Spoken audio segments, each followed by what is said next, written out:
Occidental. Welcome to the Commission on Elections press conference here in the city of Ozamis. With great respect, we acknowledge the presence of our distinguished members of the Commission on Elections headed by Comelec Chairperson George Erwin M. Garcia and party.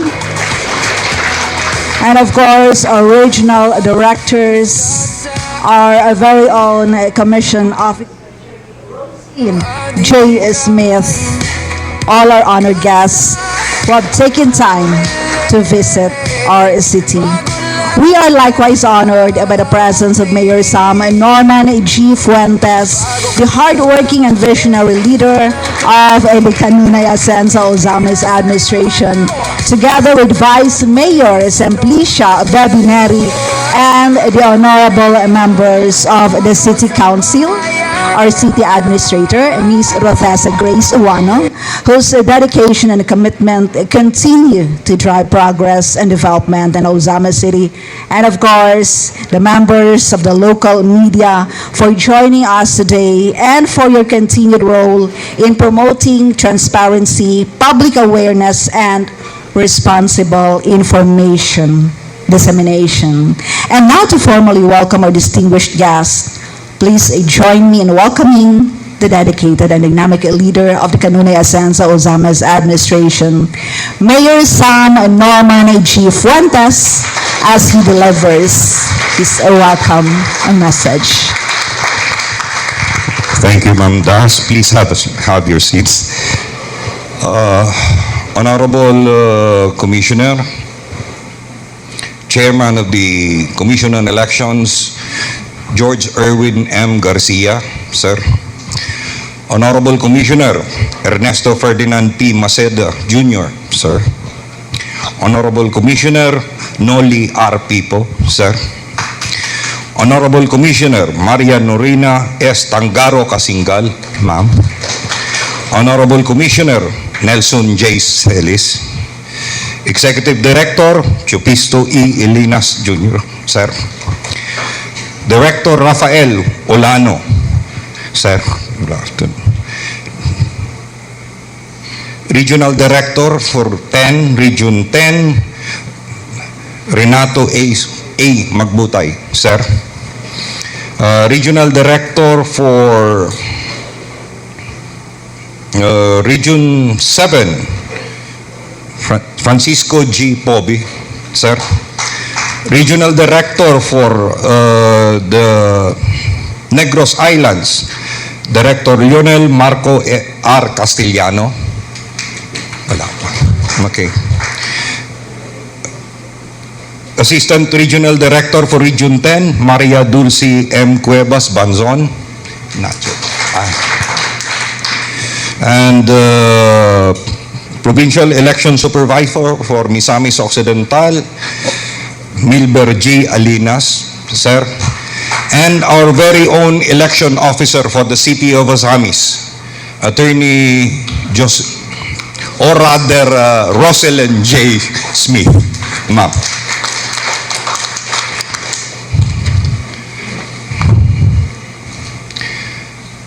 On behalf of the people of the city of Ozamis, I, together with the members of the Sagundiang Panglungsod, headed by our Honorable Vice Mayor Simplicia Bebe Neri, and the local government unit of the city of Ozamis, warmly welcome you all to this historic press conference on the Asenso Session Hall, Senator Jose F. Ozamis Memorial Building. To say that this is anything less than momentous would be a misnomer. Your presence, Honorable Commissioner, Chairman of the Comelec, George Erwin M. Garcia, sir, and the Commission as a whole, is both an honor and an inspiration to us. Particularly the dialogue, your advocacy for a dialogue with the indigenous Subanen people of our province, which is going to the grassroots, so to speak. It demonstrates unquestionably not just your thrust for a free, orderly, and credible elections, but rather more deeply your honor and the commission as a whole unequivocal commitment to give life, meaning, and substance to the democratic principle, the basic democratic principle that sovereignty resides in the people. That thrust, your honors, loudly resonates here. To our media partners, may you be unwavering in fealty, in giving timely and accurate information, and bear in mind that you play a crucial role not only in promoting public and civic awareness, but more importantly, your role in ensuring that public trust and confidence in our institution should not be eroded. As we gathered here this afternoon, let this occasion be another opportunity for us to foster unity, open communications, and shared responsibility towards upholding the integrity of our electoral process. Once again, welcome to one and all, and may we have a productive and meaningful engagement. Daghang salamat, og sa ikaduha, maayong hapon sa ato ang tanan, padayon Asenso Ozamis. Daghan kayong salamat, Mayor Sam. To re-echo the Mayor's statement, may we have a productive afternoon. Ug kanunay Asenso Ozamis. And now, to share his opening statement, may we call on the distinguished chairperson of the Commission on Elections, Attorney Judge Erwin M. Garcia, as he continues to strengthen public trust in our democratic institutions through his dedication and service. Ladies and gentlemen, let us give our warmest welcome to Chairman Judge Erwin M. Garcia. A big round of applause, please.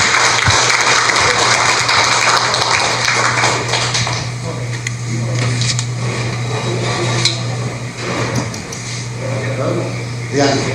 Maraming salamat po. Mamasalamat po tayo sa ating mayor, sa ating vice mayor, sa city council na napakamulan na sulat na po. Sa inyo po lahat, maraming salamat sa lahat na inyong pagtanggap sa inyong commission and bank. Actually po, lima kami lahat na nandito. So sabi mo lahat po, Biro, na may call kami. And therefore, mas minarapat namin na dito tatapusin yung napakahaba na registration period natin para sa ating barangay SK election. Nagsimula October 20 at tapos ngayong exact na kasunod na ito. Walang extension. Sinasabi ko kanina pa sa lahat ng panayan kung madaling araw pa, hindi gagawad extension ang Commission on Elections. Sobrang haba na po na. In fact, nagkaroon na kami ng registration ng August 1 to 9 at pagkatapos ng October 20 to 30. Kasi nga, alala natin, meron tayong eleksyon itong nakaraang December ng 2025 at dahil doon, minarapat namin na magkaroon ng registration ng October 20 to 2018 para sa isang reset na barangay SK election. Tuloy ba ang barangay SK election, laging katanungan sa amin ng lahat sa kahit anong parte ng ating bansa. Sa kasalukuyan, siyempre may batas. At yung batas natin, may election tayo sa November 2. As to whether that is the right date, the right time, immediately after noong ating pong undas na tinatawag, wala pong magagawa si COMELEC. It is a matter which belongs to our Congress and the Executive. Kung anong sabihin nila, the COMELEC will just implement.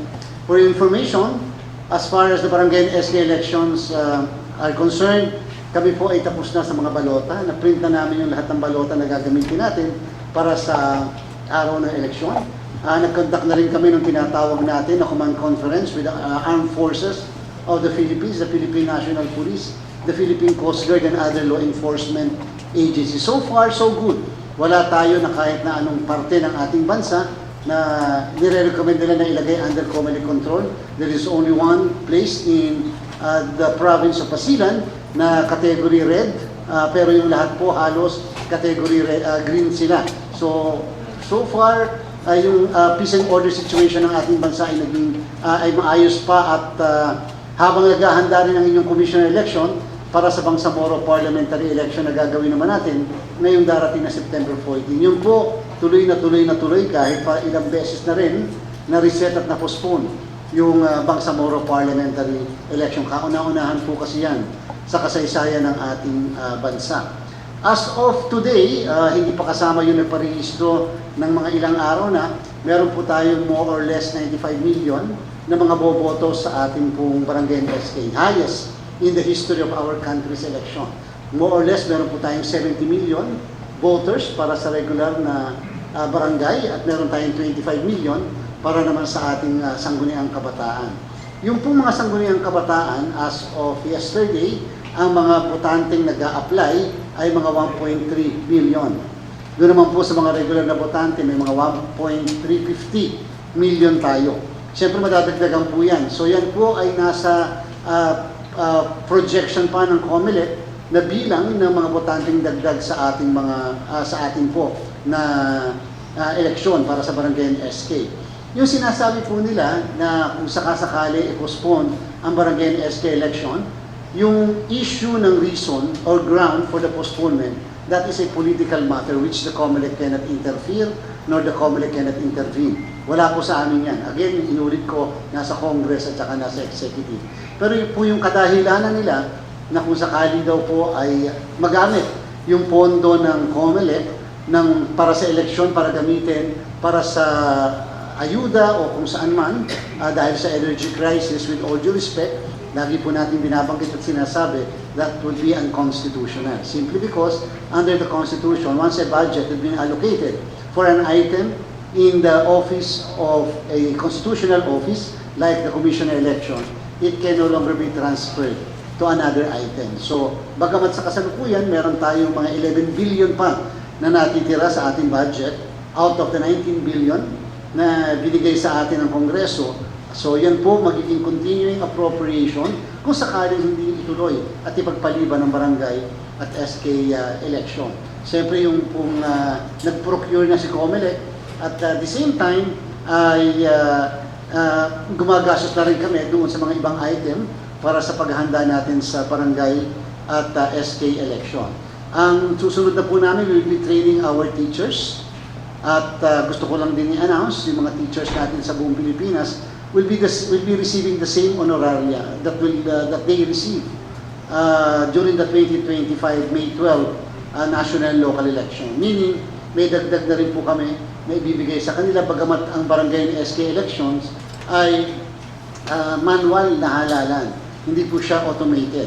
So, supposedly, ang start ng pagboto ay alas 7 ng umaga at ito matatapos ng alas 3 ng hapon.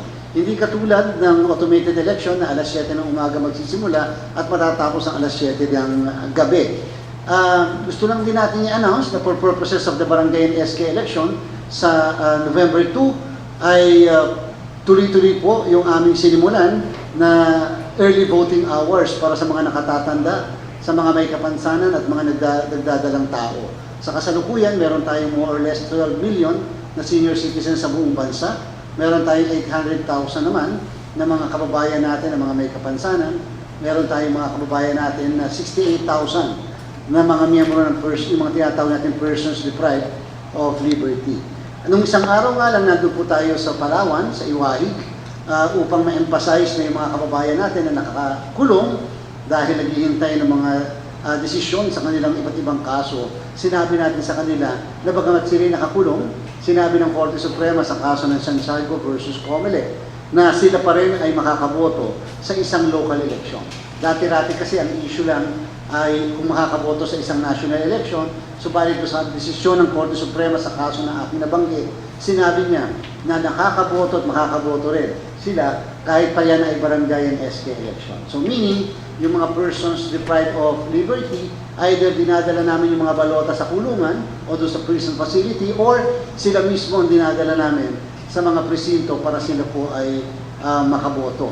Kapag ka less than 50, ang mismo mga PDL, yan po, dadali namin sila sa mismong presinto o sa eskwelahan kung saan sila boboto. But if the number is more than 50, ay yung po mga balota na mismo ang dinadala namin naman sa kanila. Yung pong kahapon, dyan po sa San Victoriano, ay gusto natin ipakita na hindi natin iiwanan ang ating mga kababayang katutubo. Kung meron pong isang priority ang COMELEC, yung tinatawag natin puso ng komisyon, dapat po yung pagkalinga natin sa ating mga katutubo. Bagamat hindi sila ganun kadami, kukunti sila sa buong bansa. Sapagkat lalo-lalo na po ang registration of voters, meron po kasi tayong mga katutubo na naandun sa mga bundok, dumadako sila sa mga kapatagan natin para lang makapagparehistro. Ang ginagawa po ni COMELEC, dinadala na namin yung registration sa kanila, and at the same time, kung kinakailangan, tatayo namin ng mga polling precincts o mga presinto sa mismong lugar o pamayanan kung nasaan po sila. Meron po kasi kami napupuntahan ng mga lugar kung saan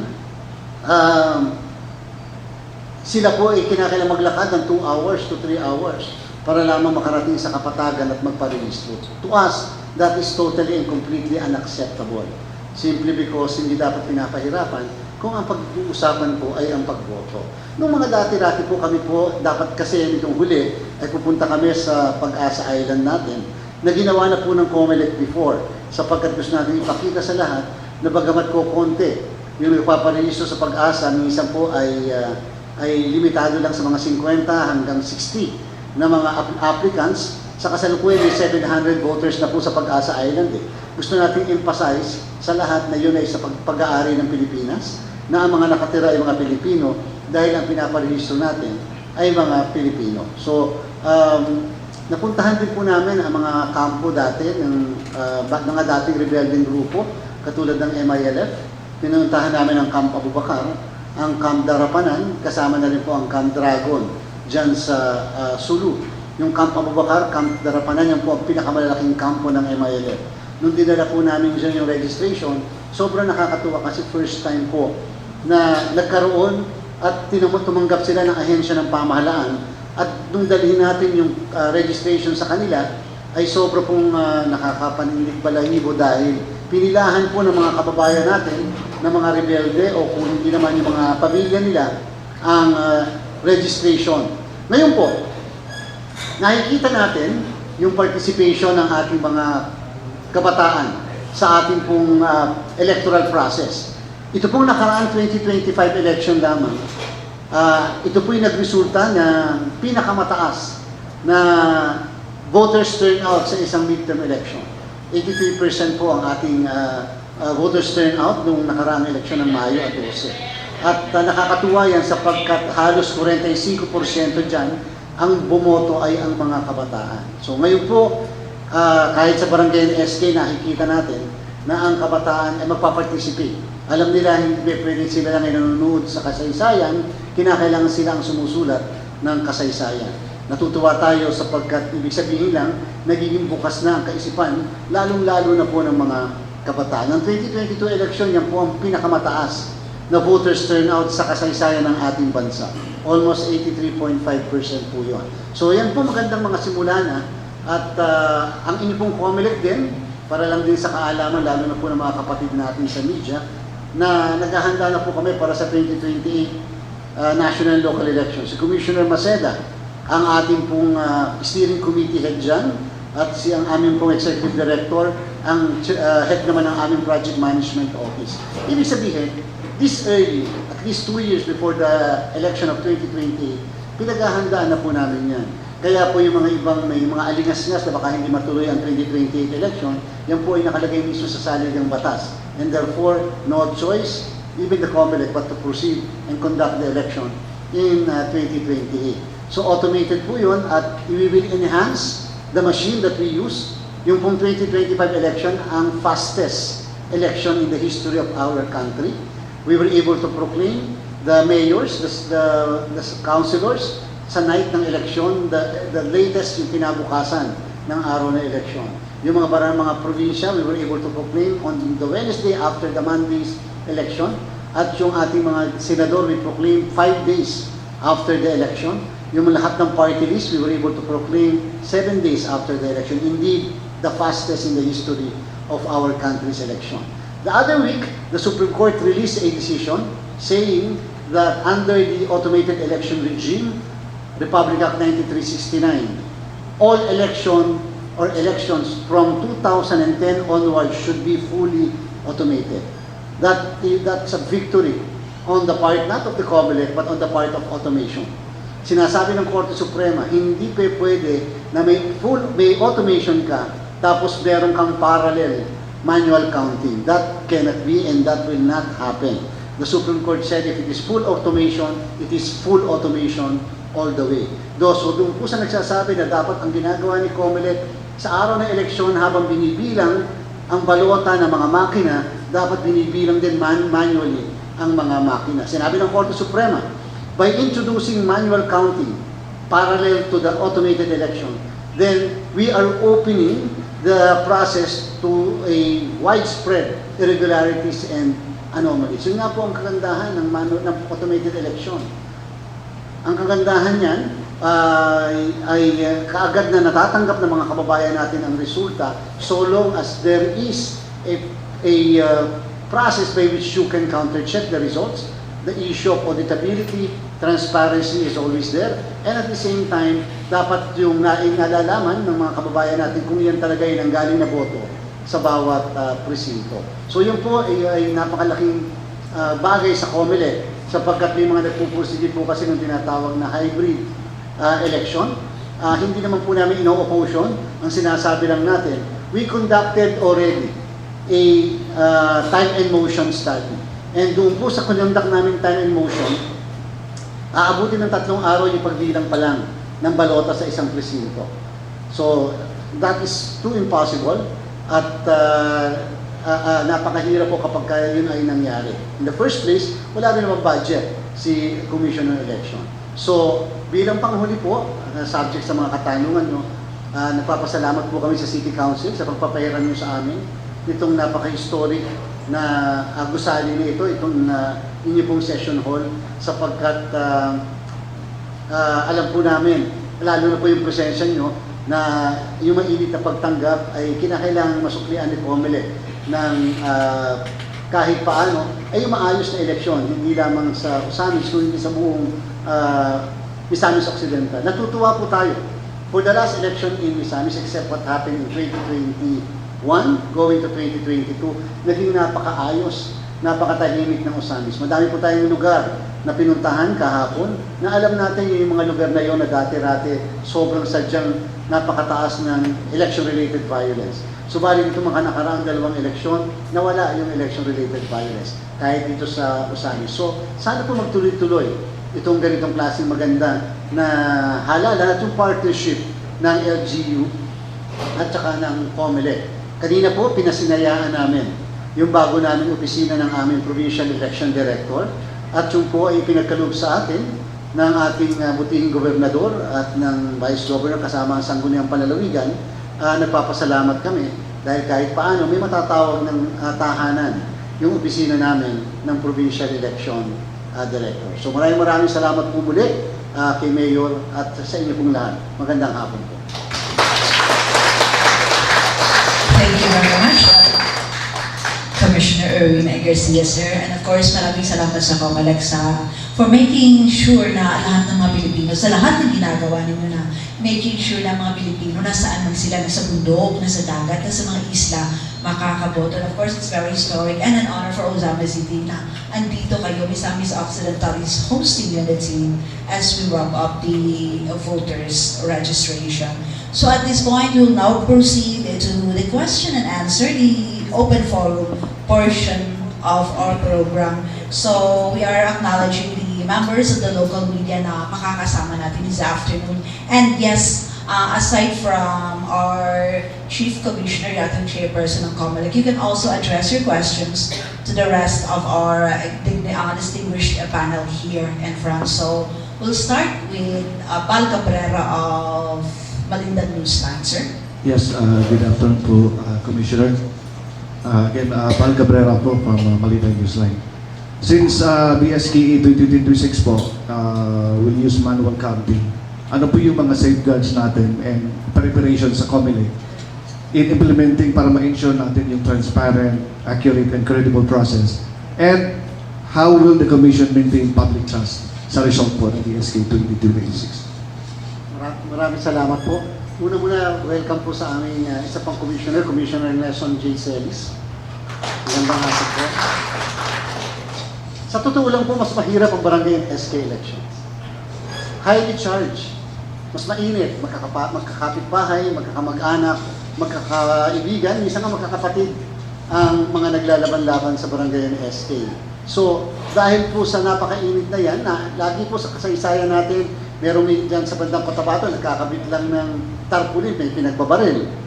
Meron po dyan, doon sa may bandang Maguindanao, dalawang paaralan, sinunog nila. Sabi namin, sige, gusto nyo sunugin, lalo namin gagawin ng halalan dyan.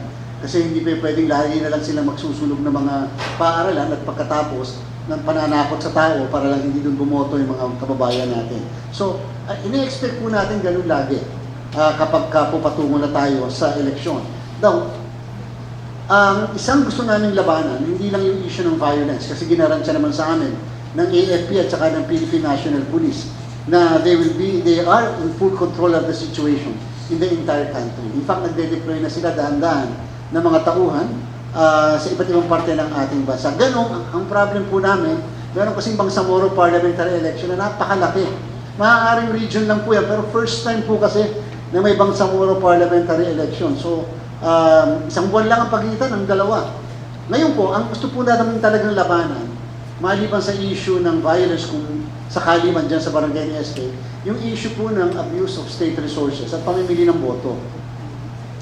Napakaliit na nga po ng barangay pagkatapos ay mamimili pa ng boto.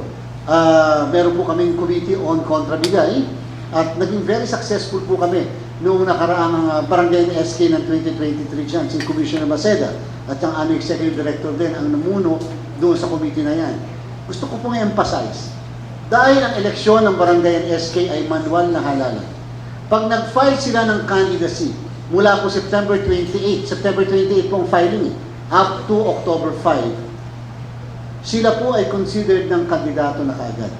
Hindi po ito katulad ng automated election na for example noong 2024 nag-filing tayo ng candidacy, kayo po ng October, and you were considered only candidates on the first day of the campaign period, sabi ng Supreme Court, in the case of Rosalinda Peñera versus the Commissioner election, on the first day of the campaign period, which was February 11 in the case of the national position and March 28 in the case of local position. Dito po, pag nag-file sila ng candidacy mula po September 28 to October 5, they will be considered candidates already. Ang kanila pong campaign period will have to start pa by October 22. Therefore, from October 6 to October 21, they are not allowed to campaign. Bawal pa pong mga kampanya, bawal umikot, bawal maglagay ng mga tarpaulin kung ano-ano because we will charge them. We will file cases against them. Sineryoso po namin yung 2023 elections, alam po namin kahit paano tumino ang buong bansa. Nagtatanong sila kung dapat ba, pwede ba silang umikot sa mga fiesta, kung pwede ba sila mag-celebrate ng birthday. Because kahit SK, kinasuhan namin, maliban sa premature campaigning, nagkaso kami ng mga vote buying. Kasi nga, they are considered candidates already. Yung sinasabi nilang bakit hindi natin i-apply kung ano ina-apply sa automated election because there is a specific provision in Republic Act 9369, the automated election law, which says that they are candidates only at the start of the campaign period. Wala pong ganon sa Omnibus Election Code sa Sangguniang Kabataan at Barangay. Kaya po sila ay kandidato na kaagad. At again, yung abuse of state resources. Madami rin po disqualify si COMELEC. Sinamahan pa ng mga kasong final ng DILG. Yung po bang gumagamit ng mga resources ng barangay. Katulad halimbawa yung mga vehicles ng mga barangay. So yan po ay pinagbabawal natin sa panahon ng kampanyahan. Para naman po to level the playing field. Hindi yung may nang-aabuso ng iba, merong gumagamit ng pera o kaya ng resources ng barangay pagkatapos unfair doon sa mga hindi naman incumbent.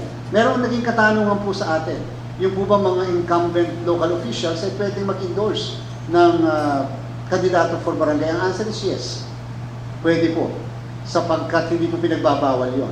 Yung sinasabing apolitical ang barangay, sabi po ng Korte Suprema, sa kaso po ng Quintos versus the Commission on Election, ang mga barangay officials, pagka sinabing apolitical, during the filing of the candidacy, bawal silang may CONA o Certificate of Nomination and Acceptance. Pero hindi pinagbabawal na i-endorse sila ng mga kandidato.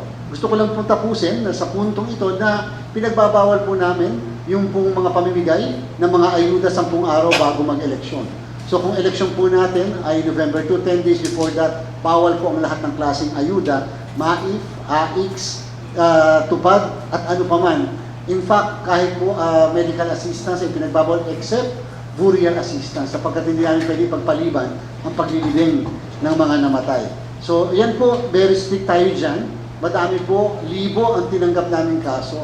At siyempre, amin pa rin po ipapatupad kahit barangay lang yan, yung mga anti-discrimination resolution natin, yung mga anti-bastos resolution, yung safe space resolution natin, at siyempre yung pong environmentally sustainable election. Hanggat maaari, wag nang gagamit ng mga non-biodegradable material. So kahit na ito'y barangay SK lang, magandang masanay na in preparation for the national and local election of 2028. Finally, on the issue of campaign materials, total, para naririnig ng mga kababayan natin dito sa Misok at mga katabing probinsya. Yung pong campaign materials, syempre pag nasa public places, yung lahat ng limitation katulad ng sizes, katulad ng kung paano at saan ilalagay, applicable po yung po i-apply namin to the fullest. Lalong-lalo na yung tinatawag na COMELEC spaces. Subalit pag nasa private place, mas maganda na po sinasagot yan ngayon sa kanya katanungan. Pag nasa private place, hindi po namin magagalaw. Sabi po ng Korte Suprema sa Diocese of Bacolod versus the Commission on Election na sinundan pa ng mga sunod-sunod na kaso, sabi ng Korte Suprema, kapag nasa private property, the COMELEC should respect private properties. That is part ng tinatawag na freedom of expression and freedom of speech nung mismo mga may-ari. Natatandaan niyo po, yung kasong binabanggit ko, yan yung meron team patay at team buhay na nagkabit ng mga tarpaulin doon sa mismong simbahan sa Bacolod City. Pinatanggal ng local COMELEC, tinaas sa Korte Suprema, sinabi ng Korte Suprema, that is unconstitutional. Private properties should be properly respected. So yun lang po muna doon sa katanungan. Yeah, more questions? Yung ibang members na okay, Glenn Ruluta, Visandes News Network. Sir, good morning, good afternoon. To Honorable George, sir, gaano po kahalaga ang voters registration, especially po sa mga first-time voters at mga kabataan? And mensahe niyo po siguro para sa mga yung ngayong araw lang nagparehistro at yung mga hindi nakapagrehistro, mensahe niyo po sa kanila. Maraming salamat po. Ang sabi ko nga sa bawat isang botante, hawak mo ang vote. Hawak mo ang vote. Yung sinasabi ng lahat before, na magrevolusyon na lang tayo dahil ang dami ng kaguluhan sa ating bansa, isa na ang katugon natin, ng COMELEC. Hindi revolusyon ang sagot, balota ang sagot. Yun nga lang, maghihintay ka ng 3 taon, maghihintay ka ng 6 na taon, sapagkat hihintay mo yung tamang panahon kung saan tayo may halalan. Dapat yung po ang ating laging tugon. Kung nagkamali ka sa naging pinili mo, may pagkakataon naman na baguhin. That is the essence of democracy. In other countries, Kung sino yung naandyan, habang panahon nang naandyan. Pero sa ating bansa, when there is a periodic election, which is the duty of the Commission on Election, kahit paano may tsansa, may pagkakataon ng mga mamamayan na muling baguhin at pumili ng bago nilang leader. Kung nagkamali dati, dapat hindi na magkakamali sa susunod. Yung mga kabataan ngayon, lalo-lalo na po itong 2025, sa bawat eskwelahan, sa buong bansa na pinuntahan namin, iba ang result ng survey. Yun yung mga resulta na hindi consistent sa result na nakikita natin on a national level. Bakit? Sapagkat ang mga kabataan hindi sumunod sa mga magulang. Hindi sumunod sa dikta ng kahit na sino, kahit ng mga kaibigan nila, bumoto sila ng kung ano ang sentimiento ng bawat isa. Is that a good indication to us? Yes. Simply because at least yung kabataan may sariling posisyon sa kung ano yung issue at yung laging kampanya namin hindi tayo boboto dahil sa kung sila ay sikat sa social media, sa television nakikita. Dapat boboto ng tama, hindi yung mga may tama. Yun ang ating laging sinasabi. So, sa atin, sa mga kabataan, ito yung pagkakataon natin, maaaring barangay lang yan. Pero lahat kasi ng kaguluhan sa barangay officials natin dinudulog, magmula sa away mag-asawa, magmula sa away magkapitbahay. Kasi ho ng pakalat-kalat yung aso, nagrereklamo ka sa barangay. Issue ng droga sa barangay. Issue ng nakawan sa barangay. Sa bandang huli, ang barangay kasi ang nangunguna sa lahat ng yan. So if there is a failure in the barangay, there will be a failure in the entire process of the local government unit. So, dapat pinagtutuunan natin ang pansin. May mga nagsasabi, i-abolish na ang sangguniang kabataan. Dapat daw po wala na yan kasi natuturuan lang ang mga kabataan na nakawin yung pondo ng bayan. Sa bandang huli po, hindi makakagawa ng gano'n ang mga kabataan dahil po subject sa supervision ng barangay chairman ang pondo ng kabataan. Yung 10% allocation yan po ay subject sa supervision nila and therefore hindi magagastos ng mali kung tinatama ng barangay chairman. So ano po ibig sabihin natin? Maganda po may sangguniang kabataan. Sapagkat at least po natuturuan natin yung kabataan na maging leader. Maaaring hindi natin sila kasing level sa kaisipan, iba yung generation na yon sa generation dati. In the same manner that our generation was accepted by the generation before us, we should likewise accept them. And we should likewise respect them. Yun ang dapat na pagtingin natin sa ating pong sangguniang kabataan at saka sa ating barangay. Maraming salamat. Sir Dazil Tagson of Asensa Ozamis News Channel. What are the biggest challenges na ina-anticipate ng COMELEC for the upcoming BSK 2026 and how is the Commission preparing for such challenges? Pinaaral na po namin ang epekto ng energy crisis sa ating bansa. Ang pinakamalaking effect po niyan kasi ay yung magmamahal yung presyo ng mga election paraphernalia. For example, we are now procuring 70,000 ballot boxes, yung dilaw natin na ballot box na ginagamit natin pag manual na election, yun yung ating talagang simbolo ng eleksyon ng bansa. Ay magmamahal ba yung presyo niya? Madadagdagan? Because yung full budget namin nakabase yan doon sa mga dating presyohan ng mga election paraphernalia. Ang pinakamalaking effect niyan sa ating pong prediction ay ang pong deployment. Siyempre, pag dinala mo na ang gamit sa buong bansa, pinakamahirap po kasi yung deployment. Dahil kinakailangan siguraduhin mo na ang lahat ng gamit ay makakarating on time. At least 1 week before the election, dapat naka-in place na, naandyan na sa bawat opisina ng treasurer, ng bawat munisipyo at syudad sa buong bansa para sa deployment sa ating mga guro. Kung ano ba ang effect noon, baka po kasi kapusin yung budget ni COMELEC, baka hindi sapat yun. Isa po sa pinakamalaking problem po natin yan. At syempre, yung peace and order. In the same manner na naging matahimik naman yung 2023 barangay and SK elections natin, may mga lugar po sa ating bansa for information. Ilang barangays din po yan, mahigit 500. Ang walang tumakbo ng mga kandidato. Alam nga namang persahin ni COMELEC pag ayaw tumakbo yung mga kandidato, wala pong tumakbo. So therefore, mapipilitan mag-appoint yung mga local chief executive doon na mga OIC para doon sa barangay. Meron din pong sangguniang kabataan na wala rin pong tumakbo. And therefore, hindi man yun problem, but that is a matter which the COMELEC should properly handle. Kasi ang problem po, pag walang tumakbo, o kaya naman baka po mag-request sa amin ng special election, wala pong pondo si COMELEC to conduct special election unless the city government, for example, of Osamis, or the municipal government of a municipality will be spending for the conduct of special elections? Thank you, sir. Bernard Ochia of the XOC Radio Filipino. Isa lang si Commissioner Service. Okay. May hapon. May hapon. Good afternoon, Chairman George. While sir, may answer si Commissioner. Okay. Magandang hapon po sa ating lahat.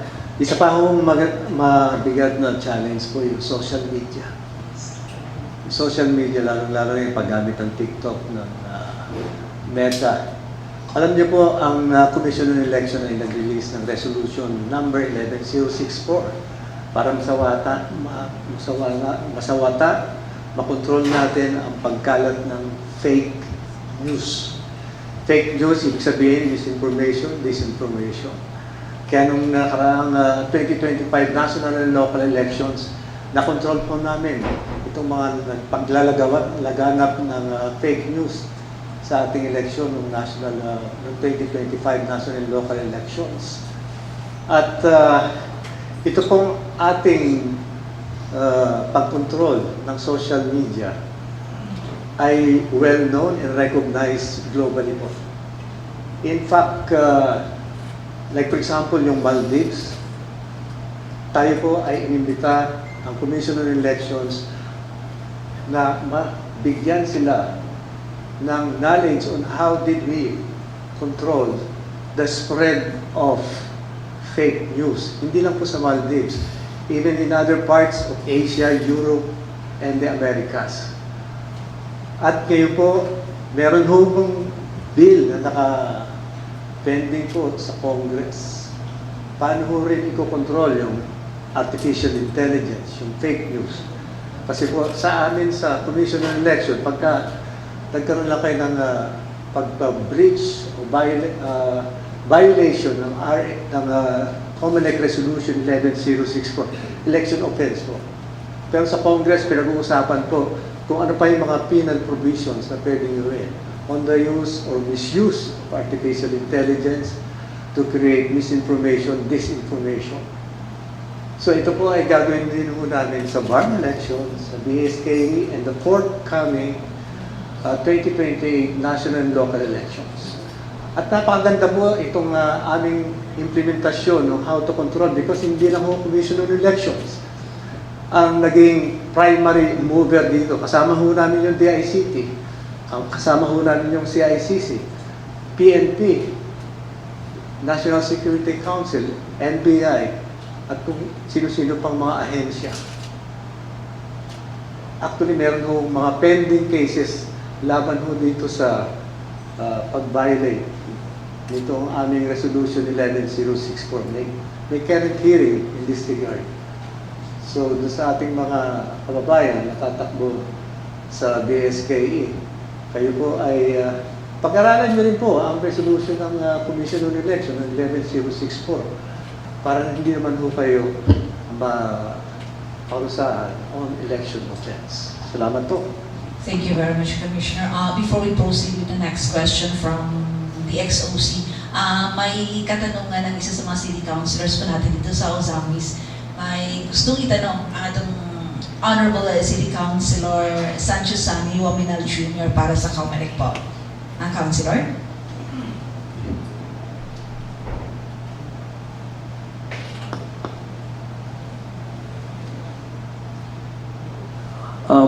Good afternoon, everyone.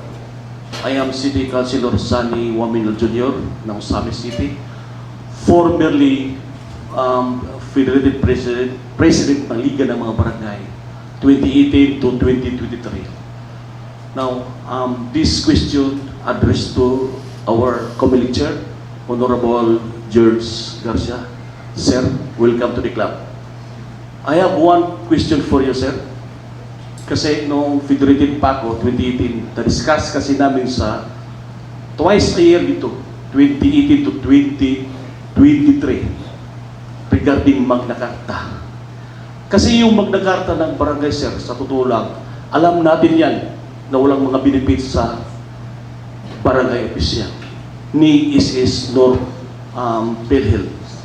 At si barangay official, nakita natin na 24/7 silang kumikilos, lalo na pag may disaster.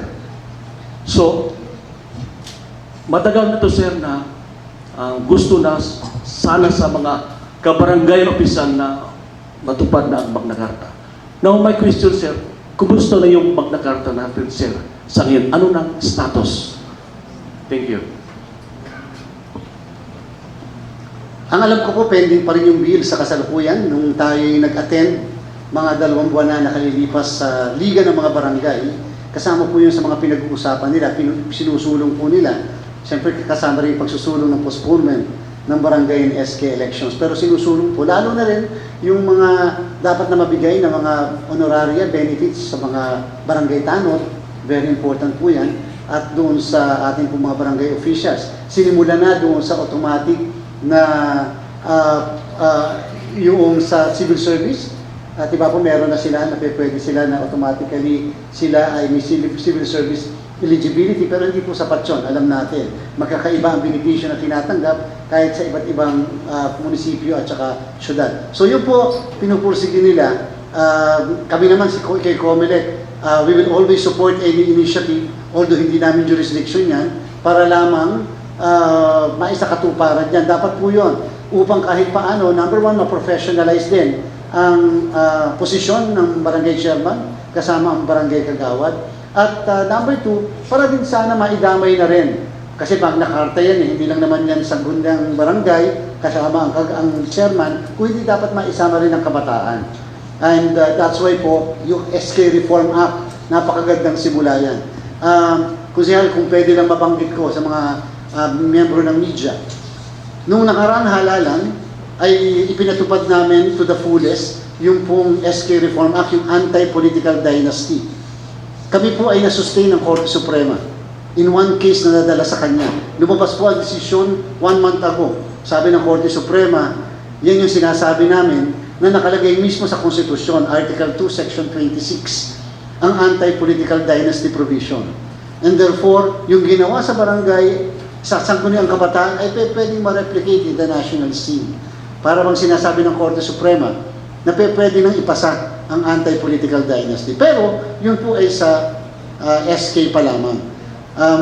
Kung inyo rin po mamarapatin, mag-segue lang din po ako, dito po sa ating mga sa mga kapitan, sa mga barangay chairman, ipapatupad pa rin namin yung pagsasubmit ng SOSE, Statement of Contribution and Expenditure. Alam niyo naman, yan ang isa sa mga naging issues itong huli. Madami mga nahuli na mga kulang, sobra ang mga ginastos. Hanggang ngayon naman, hindi pa rin naman nababago yung amount na pwedeng gastusin nila. Pero again, required na isubmit sa amin yung mga yan.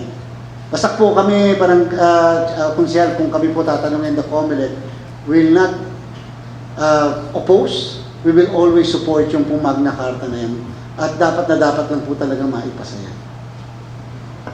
Okay, we still have another question coming still from one of our city councilors, Dinky Suizo. Good afternoon po, Councilor Dinky po. I have a question for Commissioner Garcia. Aside for on the move na i-extend po yung election next year, there is this pending po na bill na upgrading the requirements if you will be running for barangay office, like you should be a college graduate. May we know your opinion or stake or your if you're amending to this kind of upgrading na hindi po kayo pwedeng tatakbo pag hindi po kayo college graduate sa barangay level. Maraming salamat. Isa po sa ginagaransya ng ating saligang batas, yung equal opportunity for public service. Kapag nagdagdag tayo ng mga kwalifikasyon maliban sa age, citizenship, residency, registration as a voter, literacy, able to read and write. Able to read and write lang po ang nakalagay kahit sa local government code. Pag nagdagdag tayo ng additional qualification, that will be unconstitutional. In one case, or actually 2 cases, yan po yung kaso ng Pimentel versus the COMELEC at yung kaso po ng Social Justice Society versus the Dangerous Drugs Board. Nagdagdag ang COMELEC ng kwalifikasyon. Ano po yun? Certification na hindi ka drug addict. o hindi ka gumagamit. That was sometime in 2015. It was declared unconstitutional by the Supreme Court. The Supreme Court said that the COMELEC is adding qualification to what is not prescribed by the Constitution. So even if this is just a mere barangay, you cannot add qualification to what is basic lang po, elementary lang, principle lang po, yung masyado pong, yun lang po ang binigay. Kahit palagyan natin ng sasabihin, dapat mag-masters of ganito, or may PhD, that will be declared unconstitutional. Ngayon po, para sa barangay and SK election, gusto ko lang pong i-announce that the COMELEC is requiring the submission of birth certificate. And we are willing to defend the legality of the birth certificate being attached to the certificates of candidacy. For the first time po yan. Bakit? Hindi naman po yung katulad ng drug certification eh. Kasi yung drug certification, wala talaga yun sa ating pong law. Pero yung birth certificate, hindi ba nire-require naman yun sa Section 74 ng Omnibus Election Code na dapat sabihin mo kung kailan ka pinanganak at kung ikaw ay Filipino citizen or not. Saan mo makikita yun? Hindi naman pwede basta mo lang dineclare. Kinakailangan, meron ka naka-attach man lang.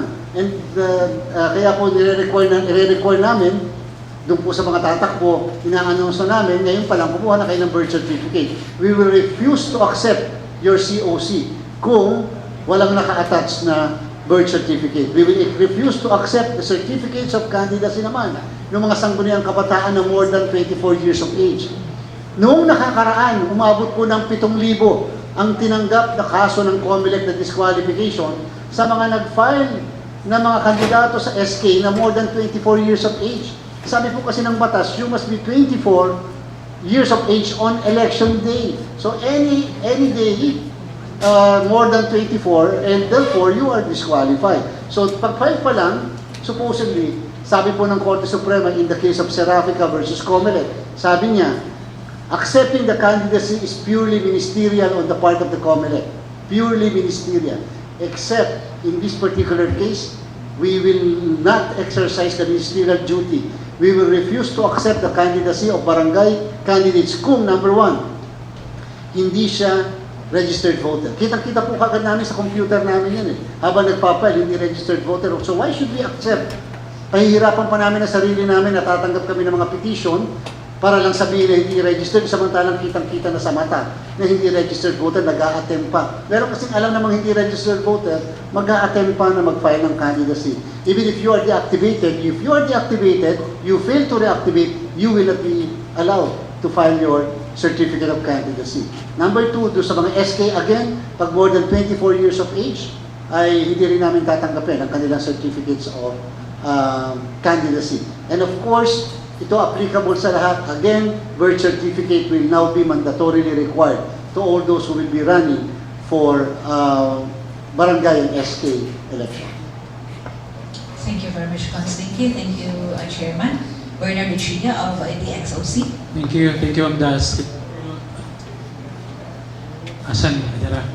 After, just like, sorry. Okay. Just like,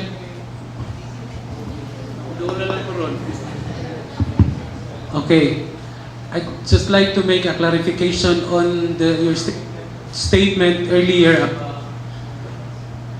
about the mayor, city councilor, or any elected officials, governor, the mayor, councilor, pwede ba mag-endorse openly sa isang kandidato para sa PSKE? Wala pong batas na nagbabawal na mag-endorse sila. Pero nagbabawal, nagastusan nila yung mga kandidato openly. Because syempre po, yun yung abuse of state resources na sinasabi natin. Pero kung si isang kunsel, itinasang kamay ng kandidato for barangay chairman, wala po kami magagawa doon. There will be no violation. In the same manner, baliktarin natin, yung naging katanungan lagi, pwede bang ang mga barangay officials ay mag-endorso o kumampanya pabor sa isang kandidato? Sabi nga po ng Supreme Court sa kaso ng Quintos versus COMELEC, ang pinagbabawal na pagiging political nila on election, on the filing of the candidacy. Once they are elected, they are political. And therefore, they can support anybody sa isang halalan. Lalo na yung mga kandidato sa lokal, pwede po yun. Baliktarin natin, pwede rin po ang mga local officials na sumuporta sa barangay. Wala po kami magagawa doon. Kung meron mang violation, tingnan natin. Baka meron sa local government code o baka yung DILG meron. But as far as the community is concerned, that is not prohibited. Wala naman po kami nakikita ng problema po ito. Okay, Johnny Tommy of One TV. Todo ka, Johnny.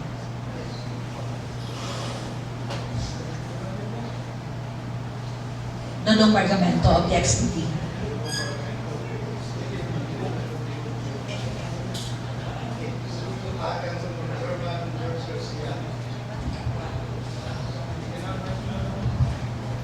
Okay, good afternoon. Dodong Bargamento of the XTV. Kang Chairman George Garcia. Sir, ngayon po ang last day sa registration. Mayroon po bang target ang COMELEC kung ilan ang ma-register? Sumobra na po sa target namin yung registered voters. Kasi yung nakaraang August 1 to 9, halos 2 milyon ang dagdag. Ngayon po, kung magdadagdag na mahigit 1 milyon, 1.4 million halimbawa hanggang 1.5 million, that will be 3.5 million. Sa regular na botante pa lang yan. Yung po sangguniang kabataan, ngayon po ay 1.3 million. Kung sakali po umabot hanggang 1.4, sobra-sobra na rin po yung 25 million na ang sangguniang kabataan natin na boboto. Sila po yung 15 years old to 17. Tatandaan po ng lahat. Kahit hindi pa 15 anyos sa araw ng registration, basta 15 anyos on the day of the election, they can register. Ganina po meron ako hindi nasagot sa katanungan. Paano yung mga hindi nakapagparehistro? Ang sunod po nating registration, baka sa February 2027 na. 2027, that will be in relation to the 2028 national and local election. So medyo mahaba-haba na yung ipaghihintay. So, kung ikaw ay hindi nakaboto ng national and local election ng 2025, May 12, tapos hindi ka pa makakaboto ng barangay SK, deactivated ka. So you have to be reactivated. Ganun po ang effect. Dapat dalawang magkasunod na regular election. Barangay SK election, according to the Supreme Court, is a regular election. Thank you, sir. Follow-up, Please. sir.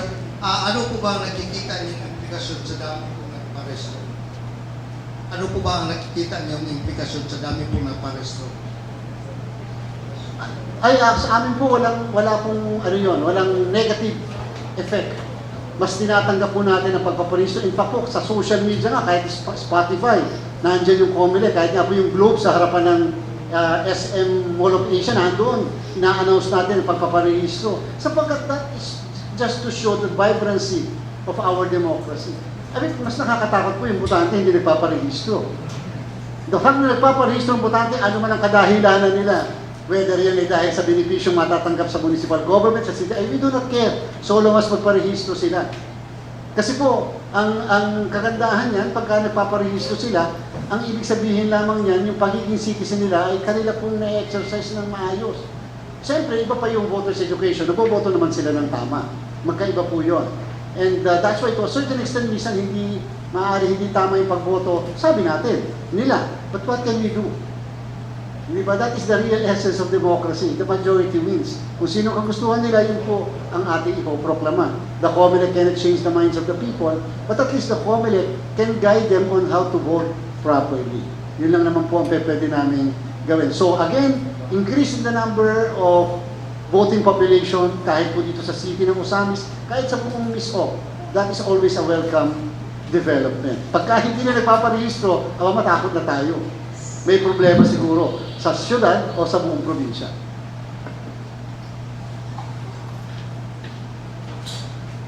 Dagdag ko lang po, no? Ang tanong niyo kasi kung ano ang implication. Nakakalimutan ko natin na malaki ang logistical implication na habang dumadami ang nagpaparehistro because registration will determine the composition of the electorate and how it also will dictate electoral outcomes because habang dumadami ang nagpaparehistro, kami sa gobyerno, kailangan namin planuhin kung ilang balota ang ipiprint, ilang teacher ang i-hire, di ba? Anong training ang ibibigay mo sa mga teacher, ilang presinto, ilang makina ang gagamitin. So, importante yung sinasabi natin mula kanina, na kailangan magparehistro itong mga bata or once you hit the age of 18, yan ang mga implikasyon ho kasi niyan eh. It doesn't mean that once you hit 18, you just go into the polling place. We know that. And to vote, no? And napakalaki rin ho na implikasyon ng, ang pinaka-importante dyan, aside from the age kasi po. And this is what we confront quite often when we decide, when we put on our quasi-judicial lens as commissioners. Yung residency ho, yung citizenship. Gusto mo tumakbo, hindi ka naman pala nga nakatira doon sa lugar kung saan mo gusto magparehistro. That's something that sa amin ho babagsak yan eh. Tapos hindi rin pa pala maayos yung citizenship nyo hanggang sa posisyon ng mga tumakbong Pangulo. Naging issue rin ho natin yan. So napaka-importante ko ng registration na yan. Dahil dyan ho natin na we weed out kung sinong pwede at sinong hindi. At dyan ho natin napaplano ang paano gagastusin yung budget o hihingi ng budget para hindi magulo ang ating halalan. Thank you, Commissioner. Johnny Tommy of O1 TV. Meron po kayong hindi na itanong, magkano ang kailangan kapag hindi natuloy ang eleksyon ng barangay? Kailangan po natin ng dagdag na 3 bilyong piso.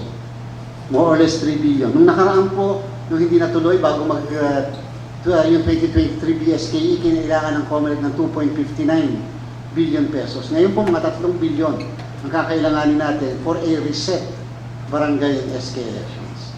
Ganun po kalaki. Bakit kailangan ng dagdag? Samantalang baka buwan lang naman ang pagitan. Siyempre po pagka ikaw ay nagpa-reset at nagpa-postpone ng barangay and SK, pag-open muli kami ng registration. Pag nag-open kami ng registration of voters, tataas ang bilang ng botante, tataas ang bilang ng presinto, tataas ang bilang ng teachers, tataas ang bilang ng gamit na kakailanganin namin sa bawat presinto. So, yan po ang implikasyon ng bawat pag-postpone ng halalan. 3 billion po pag BSK.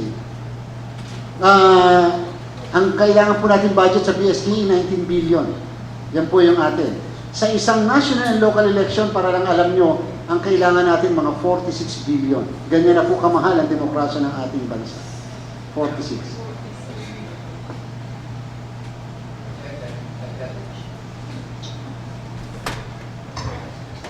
Dagdag ko lang dito sa registration, no? Natapos ng registration natin ngayong araw na ito, but it doesn't mean na yung mga nag-apply lahat ng registration, botante na kagad. All of their applications will be submitted, will be posted, and will be subjected for any opposition or objection by any interested party. And it will be subjected to the approval or disapproval by the election registration board during the hearing this coming June 1. Hindi lang yun, pag nakita pa namin, kahit na-approve na yan ng ERB, pag nakita namin through the fingerprint identification system namin, through dito sa fingerprint, minamatch namin yan. Lahat ng mga records, buong Pilipinas. Pag may makita na double or multiple registration records ka, tatanggalin pa rin namin yan. Thank you po.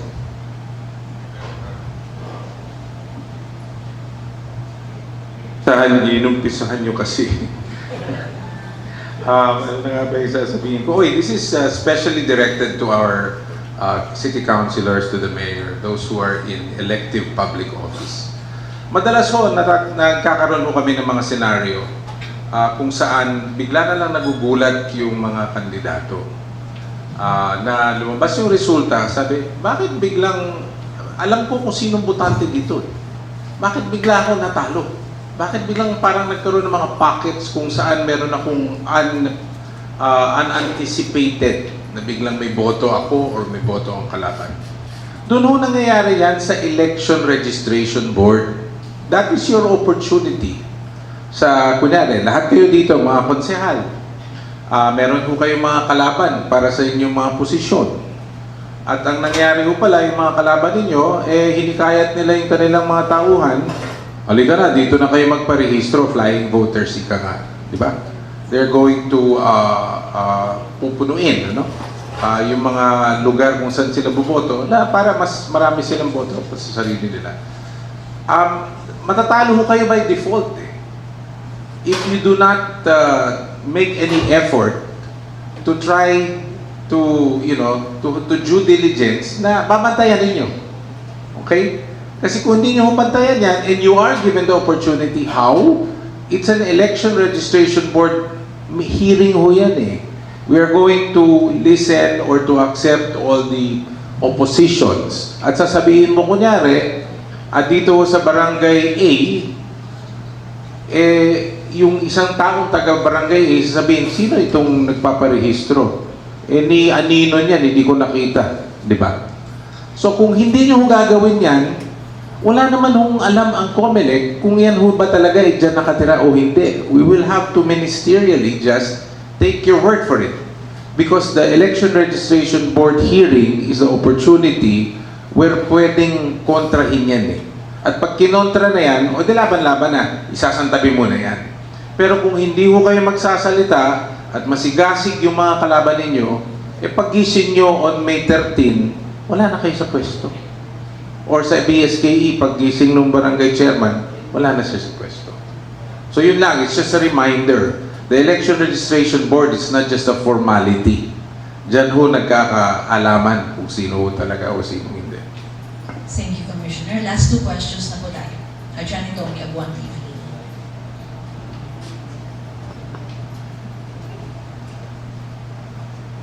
Good afternoon, everyone. My questions belong to Sir George Garcia. Sir, good afternoon.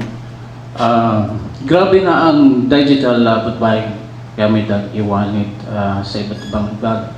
Sa nakalipas na eleksyon, ano ang bagong paraan sa COMELEC para mabantayan at maparusahan ang gumagawa nito? Maraming salamat po. Hindi sa umiiwas ang COMELEC sa responsibilidad. Ang COMELEC nagpapatupad ng batas. Ang batas natin na pinapatupad natin kung vote buying ang pag-uusapan ay ang 1985 Omnibus Election Code. 1985 Omnibus Election Code. Pumasok na nga ang 1987 Constitution eh. Hanggang ngayon, 1985. Yun yung paulit-ulit na sinasabi natin pag bumabalik tayo sa Kongreso. Baka naman po pwede, i-revise na natin ang 1985 Omnibus Election Code. Nag-draft na nga po ang COMELEC, 163 pages na na Omnibus Election Code. Sinapit namin, pero unfortunately hanggang ngayon hindi po na ipapasa yun. Sana maipasa na, para naman po magkaroon ng ngipin, lalong-lalo na ang COMELEC. Bakit? Ang provision tungkol sa vote buying nasa Section 261A ng Omnibus Election Code. Yung pamimili noon, iba na sa pamimili ngayon. Wala pa nga GCash, Paymaya at iba pang platform ng mga panahon yun eh. Hindi po ba? Wala pa nga noon na yung mga sikat na mga supermarket ngayon na pwede ka magbigay ng keep check or whatever. So paano mo paparusahan kung yung batas na ginagamit mo ay yung luma pa rin? Sinasabi nga namin dapat ang vote buying should be not only yung punishment, hindi lang 1 to 6 years imprisonment. Dapat taasan na noon yun eh. Yung 1 to 6 years imprisonment several decades ago. Dapat dyan, meron pang perpetual disqualification to hold public office. Na although may nakalagay, dapat sa determination pa lamang ni COMELEC, pwede na. So, magsisimula po dun sa batas na ginagamit ni Commission. Sana mabago po yun. Number 2, sinimulan po namin ng Barangay SK election ng 2023. Walang pumunta sa Korte Suprema, hindi kami kinwestiyon. Ito po yung mga lawyers, lalo na po yung mga miyembro ng City Council. We made certain presumptions. Ibig sabihin, dati-rati, kinakailangan patunayan mo lahat na kaya siya anong camera ang ginamit, etc., whatever. Ngayon po, social media lang, may makita kami, nag-a-action kami. Meron nga kung kasangguniang kabataan buong line-up, dinisqualify namin sa isang city sa Metro Manila. Bakit? Umiikot na bigay ng mga kesehod ng pang sopas, whatever. Wala namang binigay man lang gatas o yung dagdag na panglagay, so yun lang sopas na. So, ibig sabihin, nakita lang namin yon. Hindi nyo naman kinakailangang magdagdag na ibang ibigay sa kami ng bahala magpahanap sa local COMELEC namin. Pero yung mga presumption, halimbawa po, pakalat-kalat ka sa isang barangay. Meron kang mga dalang election paraphernalia. Meron kang dalang more or less 500,000 pesos. We will presume you as engaged in vote buying. Tama, mali. Basta ba, nandun yung ginawa namin. Then let them question before the Supreme Court. Nobody went to the Supreme Court. Napakadami kong presumption nun. May isang kandidatong kapitan, madami nakapila mga mga kabarangay niya doon sa bahay. Paglalabas, may mga dala-dala na lang na plastic. Alam namin, mga bigas, etc. We will presume the particular candidate has engaged in vote buying. Let him defend himself. Kaya nga sa presumption, hindi man namin sinasabi na conclusive yung presumption. Basta, that's a disputable presumption. Hindi po ba? Pagka nagpadala ka sa GCash Paymaya ng 20 tao on a single day na hindi higit ng ganitong amount, we will presume you as engaged in vote buying. Kasama yung mga platform. Kaya nga kahit yung mga platform, nakipagkasunduan sa amin that they will not allow yung mga ganong klaseng initiative. Napakadami po nun. Para lamang mapigilan natin ang issue ng vote buying. But however, ang vote buying po kasi ang modern cancer ng ating society, ng ating democracy. Kaya lang, it takes two to tango. Walang vote buyer kung walang vote seller. Anong ibig sabihin? Sana po matulungan din kami ng ating simbahan, ng ating pong eskwelahan, ng lahat. Yung voters